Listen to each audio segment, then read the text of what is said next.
Unexpected move from the Danish throne leaves citizens speechless. What King Frederik just did changes everything.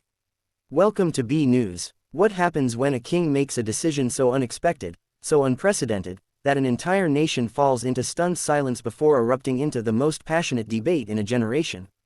On December 4, 2024, King Frederik X of Denmark just executed a move from the throne that nobody, absolutely nobody, predicted, and the shockwaves are still reverberating through every corner of Danish society.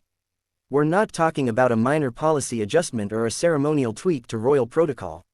We're talking about a decision so bold, so revolutionary, that it has left constitutional experts scrambling for historical precedents, politicians frantically calculating implications, and ordinary Danish citizens literally speechless as they try to process what their king has just done.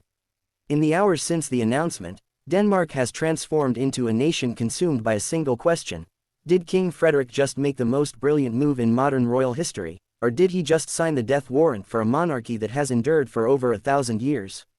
The answer to that question won't be clear for months or even years, but what is abundantly clear right now is that nothing will ever be quite the same for Denmark's royal family or for the Danish people who are now grappling with a future that suddenly looks very different from what anyone imagined just 24 hours ago. To understand why this move from the throne has left citizens so profoundly speechless, we need to first grasp just how unexpected it truly was. Denmark's monarchy has built its modern reputation on predictability, careful planning, and incremental change rather than dramatic gestures. Queen Margrethe II, who reigned for over 50 years before her shocking abdication in January 2024, embodied this approach: steady, dignified, evolving slowly with society but never making sudden moves that might destabilize the institution or alarm the public. When Crown Prince Frederik became King Frederik X after his mother's surprise abdication, most observers expected him to continue this tradition of careful, measured leadership. Yes, there were ongoing family tensions, particularly with his estranged brother Prince Joachim, and yes, there were questions about how the new king and Queen Mary would establish their own identity while honoring tradition. But nothing in King Frederik's first 11 months on the throne suggested he was planning anything remotely as dramatic as what he announced yesterday. He had been dutiful, present at all the expected ceremonies and functions, supportive of Danish causes and institutions, and seemingly focused on stabilizing the monarchy after the turbulence of the sudden succession. Royal watchers and historians who have studied the Danish monarchy for decades admit they completely missed any signs of what was coming, which is itself remarkable in an age when palace leaks and insider gossip usually telegraph major announcements weeks or months in advance. But before we dive into the specifics of what King Frederik announced and why it has left Denmark speechless, make sure you're subscribed to this channel and have notifications turned on so you never miss breaking news that shapes our world. And if you're already captivated by this unprecedented royal story, and we know you are, hit that like button to help us continue bringing you the in-depth coverage that goes beyond headlines to understand what's really happening. Now, let's examine exactly what the king has done and why Danish citizens are still struggling to find words to express their reactions. The announcement came through an official statement from Amalienborg Palace at precisely 9 o'clock in the morning on December 3, 2024, a time carefully chosen to ensure maximum attention before the workday fully began. The statement, unusually personal in tone for official royal communications, was attributed directly to King Frederik X himself rather than being issued in the traditional third-person format through palace press officers. In clear, direct language, the king announced that he has made the decision to fundamentally restructure how the Danish royal family operates, and more shockingly, he has extended a formal, public invitation to his estranged brother Prince Joachim to return to Denmark and assume a newly created position as deputy king, a role that would involve sharing certain ceremonial and constitutional responsibilities and would signal a complete reconciliation of the family rift that has dominated royal coverage throughout 2024. But the announcement didn't stop there. In fact, that was just the beginning. King Frederik revealed that he and Queen Mary have decided to relocate their primary residence from the traditional Amalienborg Palace in Copenhagen to a far more modest royal property in rural Jutland, making them the first Danish monarchs in modern history to live outside the capital. The king's reasoning, as explained in the statement, is that he wants the royal family to be more connected to ordinary Danish life, more accessible to citizens outside the metropolitan elite, and less associated with the pomp and isolation that palace life traditionally entails. The announcement continued with even more unexpected revelations. King Frederik declared that effective immediately, all members of the Danish royal family, including himself and Queen Mary, will begin paying income taxes on their state allowances, voluntarily surrendering the tax-exempt status that Danish royals have enjoyed for generations. He announced the immediate reduction of the royal household budget by 30%, with the saved funds to be redirected to Danish educational and healthcare initiatives. He revealed plans to open significant portions of the royal palaces to the public year-round rather than on limited occasions, essentially democratizing access to spaces that have traditionally been the exclusive domain of the royal family and their guests. Perhaps most dramatically, the king announced that he is establishing a new tradition of quarterly public forums where he and Queen Mary will meet directly with Danish citizens in town hall-style settings, answering unscripted questions about the monarchy, royal decisions, and the future of the institution. These forums, he emphasized, will not be carefully staged PR events but genuine dialogues where tough questions are not just permitted but encouraged, where citizens can voice criticisms and concerns directly to their monarchs, and where the royal family will have to defend and explain their relevance in real time rather than hiding behind palace walls and official statements. The immediate public reaction to this cascade of announcements was, quite literally, speechlessness. For several hours after the statement was released, Danish social media showed an unusual pattern, far more sharing and forwarding of the news than commenting on it, as if people were so stunned that they needed time to process what they had just learned before they could formulate responses. When the comments finally began flooding in, they revealed a nation profoundly divided but also deeply moved by what their king had done. Supporters of the move, many of them younger Danes who had been skeptical of monarchy's relevance, expressed genuine surprise and appreciation. Comments like, "I never thought I'd say this, but King Frederik just earned my respect," and, "This is what leadership looks like, bold, humble, and willing to change," dominated progressive Danish forums and social media platforms.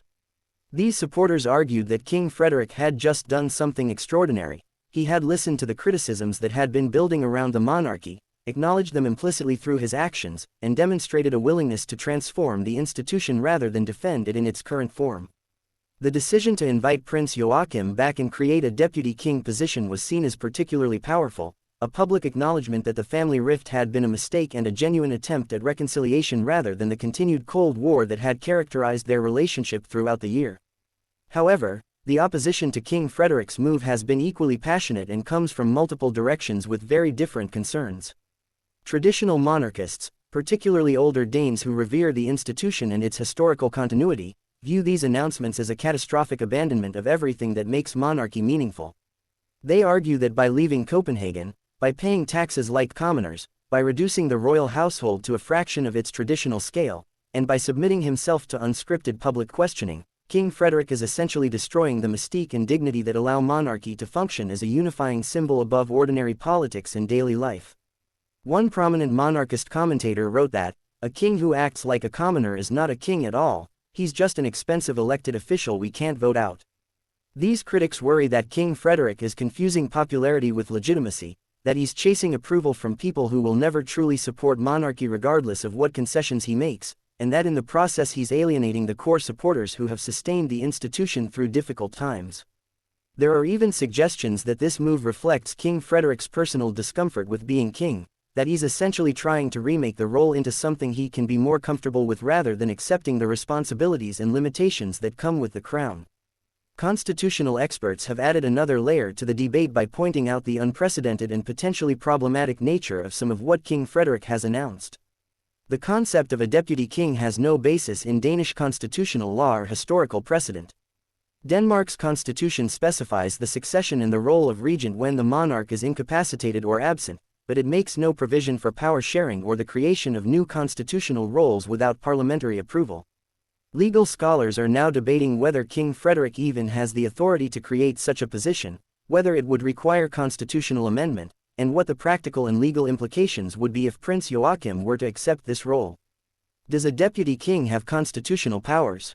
Can he sign legislation or fulfill ceremonial duties? What happens if the king and deputy king disagree on matters of royal prerogative? These questions expose the reality that King Frederik's announcement, while emotionally and symbolically powerful, may have gotten ahead of the legal and constitutional framework that actually governs how Danish monarchy functions.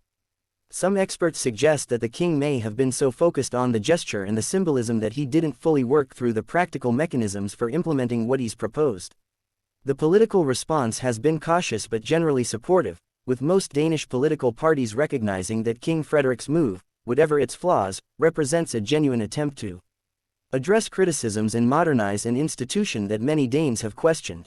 The Prime Minister issued a statement praising the king's courage and vision, while carefully noting that some of the proposed changes would require parliamentary consultation and possibly legislation. Left-wing parties, traditionally more skeptical of monarchical privilege, have expressed pleasant surprise at the king's willingness to reduce royal expenses and pay taxes, though some have suggested he should go further and advocate for a referendum on whether Denmark should remain a monarchy at all. Center-right parties have been more circumspect, appreciating the gesture toward fiscal responsibility but expressing concern that the king might be diminishing the institution's prestige and effectiveness. The general political consensus seems to be that Parliament will need to work closely with the palace over the coming months to determine which elements of the king's announcement can be implemented immediately, which require new legislation, which might need constitutional review, and which might need to be modified or abandoned as legally or practically unworkable. International reaction from other European royal houses has been intense and reveals deep anxiety about what Denmark's move might mean for monarchy more broadly. Royal commentators in Britain have noted that King Frederik's announcements make King Charles III's own modernization efforts look timid by comparison, potentially putting pressure on the British monarchy to consider more dramatic reforms. Swedish and Norwegian royal watchers have expressed concern that if the Danish experiment succeeds in boosting public support for monarchy, their own royal families might face pressure to implement similar changes, disrupting traditions and protocols that have served them well. Spanish royal experts, still dealing with the aftermath of King Juan Carlos's scandals and exile, have suggested that King Frederik's proactive approach to addressing criticism might offer lessons for how to rebuild royal credibility after it's been damaged. One British royal historian wrote that King Frederik has torn up the playbook, and that every monarchy in Europe is now watching Denmark to see whether radical transparency and accessibility strengthen or weaken royal institutions. There's a sense that King Frederik has launched an experiment whose results will have implications far beyond Denmark's borders, potentially reshaping how we think about what constitutional monarchy can and should be in the modern world. The most emotionally charged aspect of the announcement is undoubtedly the invitation to Prince Joachim and the proposed creation of the deputy king position. For months, the estrangement between King Frederik and his younger brother has been the most visible symbol of dysfunction within the Danish royal family. The decision to strip Prince Joachim's children of their royal titles in late 2022, announced abruptly and handled insensitively, created a rift that many observers believed was irreparable. Prince Joachim's public expressions of hurt and anger, his physical distance from Denmark while serving as defense attaché in Washington, D.C., and the careful avoidance between the brothers at official functions all painted a picture of a family broken beyond repair. So when King Frederik announced his intention to not only reconcile with his brother but to create a formal, significant role for him within the royal structure, it represented a dramatic reversal that caught everyone off guard. The king's statement acknowledged, in unusually personal language, that mistakes had been made in how family matters were handled, that the pain caused to Prince Joachim and his children was real and regrettable, and that reconciliation was not just desirable but necessary for the monarchy's future. This public admission of error and vulnerability is almost unheard of in royal communications, which traditionally maintain dignified silence about internal family matters and never explicitly acknowledge mistakes or wrongdoing. The question now is whether Prince Joachim will accept his brother's invitation and what conditions might be attached to such acceptance. As of December 4, 2024, Prince Joachim has not issued any public response to the king's announcement. Sources close to him, speaking anonymously to Danish media, suggest that he was informed of the king's intentions only hours before the public announcement, giving him little time to process or negotiate. Some reports indicate that Prince Joachim is genuinely torn. He reportedly appreciates the gesture and recognizes its significance, but he also has concerns about whether this represents genuine reconciliation or simply a PR move designed to address the monarchy's image problems. There are also practical questions about what exactly a deputy king would do, whether the role would have real responsibilities and authority or would be primarily ceremonial, and whether accepting it would require Prince Joachim to relocate back to Denmark from Washington, D.C., disrupting his current position in his family's life. Royal watchers are intensely focused on Prince Joachim's response, knowing that if he declines or responds coolly to his brother's invitation, it could undermine the entire narrative that King Frederik is trying to create and could make the situation even more awkward than it currently is. Behind King Frederik's unexpected move lies a calculation that is both politically shrewd and personally risky. The king and his advisors clearly recognized that the monarchy was facing a crisis of relevance and legitimacy, particularly among younger Danes who questioned whether hereditary privilege has any place in a modern egalitarian democracy. Rather than defending the status quo or making incremental adjustments while hoping the criticism would fade, King Frederik chose the dramatic gesture, the bold stroke that would capture attention and shift the narrative. By voluntarily surrendering privileges, by opening himself to unscripted public questioning, by literally moving out of the palace, and by publicly seeking reconciliation with his estranged brother, the king is essentially saying, "I hear you, I acknowledge your concerns, and I'm willing to change." This approach has the potential to completely reframe how Danes think about their monarchy, transforming it from a stuffy, distant institution clinging to outdated privilege into a modern, accessible, humble institution that serves the people rather than expecting to be served by them. If this gamble works, King Frederik could emerge with stronger public support than any Danish monarch in decades, having demonstrated leadership qualities, humility, courage, adaptability, that resonate with contemporary values. But the risks are equally substantial. By setting expectations so high, by promising such dramatic change, King Frederik has made it nearly impossible to deliver anything less than transformation. If the quarterly public forums become exercises in staged questions and diplomatic non-answers, if the move to rural Jutland proves impractical and the royal family quietly returns to Copenhagen, if Prince Joachim rejects the reconciliation offer or accepts it only for it to prove superficial and awkward, then King Frederik will have squandered enormous political capital and credibility. Critics will be able to point to broken promises and failed gestures, arguing that the whole announcement was nothing more than sophisticated PR designed to buy time and deflect criticism without fundamentally changing anything. There's also the risk that by appearing too common, too accessible, too willing to submit to public scrutiny, the monarchy loses whatever special quality made it valuable in the first place. Constitutional monarchies survive not because they're the most efficient form of government but because they provide something that purely political institutions cannot: continuity, symbol, a living connection to history and tradition. If King Frederik successfully makes himself seem just like everyone else, just another public servant who has to justify his existence and defend his decisions, then why have a monarchy at all? Why not simply elect a president and be done with the pretense of hereditary rule? The generational divide in how Danes are responding to King Frederik's move is stark and revealing.